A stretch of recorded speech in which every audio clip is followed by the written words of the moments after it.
لقی سلێمانی ئەنجام دەبڕێرە لە ڕۆژانی داهاتوودا لە پەرەزیەکانی تریش هەڵبژاردنەکان بەڕێوە بچێت.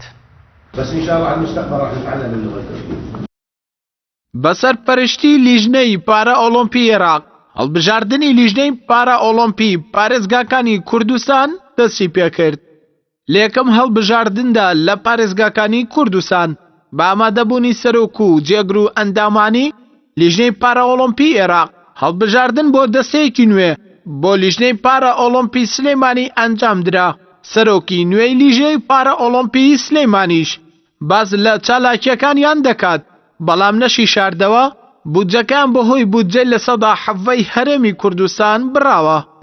والله طبعا ئێمە 4 ساڵی ڕابردوو لە کارکردنا هەرچەندە ئێمە نەوەستاوین لە کارکردنا کارمان هەر کردووە چالاکیش هەر بووە کەم و زۆر، بەڵام بەڕاستی لە مستەوای تەموحیەمان نەبووە لەبەرەوەی ئەوان لە بەغا بودجەکان بڕین بە حجێ ئەوەی کە گوایە لە ساحەڤەی بودجەی هەرێمی کوردستان کە یەتە کوردستان ئەلەوا بودجێ ئەوەشی تایە، لەبەرەوە ئەوان بودجەکان نەناردووە 4 ساڵە لێ و هیچ مامۆ نهاتووە. ئەوەی کە کراوە بە جهودی خۆمان کراوە. ئینشاءالله بەرنامەمان هەیە لە داهاتوو لە ڕێگەی هەنێ بە شارعی تیجاریە بۆی داهات دروستکەین لێرە. ئاوا ئەمە یەک دومیش لەگەڵ لیژنەی بەخای شەخسەمان کردەوە بۆی هیچ نەبێنێت تەجیزات وشتمان بۆ بنێن موافقەیان کردووە.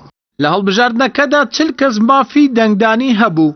دوای ئەنجامدانی پرۆسەکەش هەریەک لە محەممەد مەحموود و سەلاحەدین ئەحمەد و وەفا کەمال و ئاواد عەلی و هەروەها پێشڕەو محەممەد وەک سەرۆک و جێگر و ئەندامانی لیژنەکە دەنگیان پێدرا.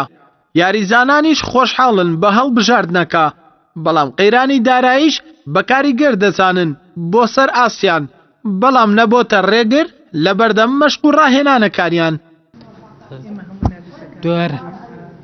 ئەڵێ ئێمە ماوەیەکی زۆرە بەهۆی ئەم قەیرانەوە کە کاریگەری هەبوو لەسەر ئێمەش ئێم لە نادی لەبەر ئەوەی کە نەیانتوانیوە پارە دابینکە بۆ ڕاهێنەرۆمانە ئەمان خۆیان بەسەر بەردەوام بوون لە دەرەوە ڕاهێنانی خۆیان کردووە. ئێستاش بەم هەڵبژاردنە دڵخۆشن بەشکم ئینشاءالله چالاکی بگەڕێتەوە بۆ یانەکە.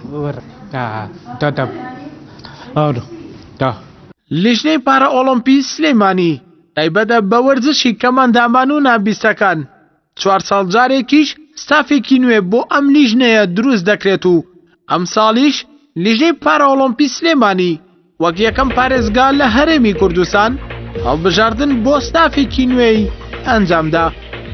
ئەردەڵا محەممەد کەناڵی ئاسمانی پەیام سلێمانی.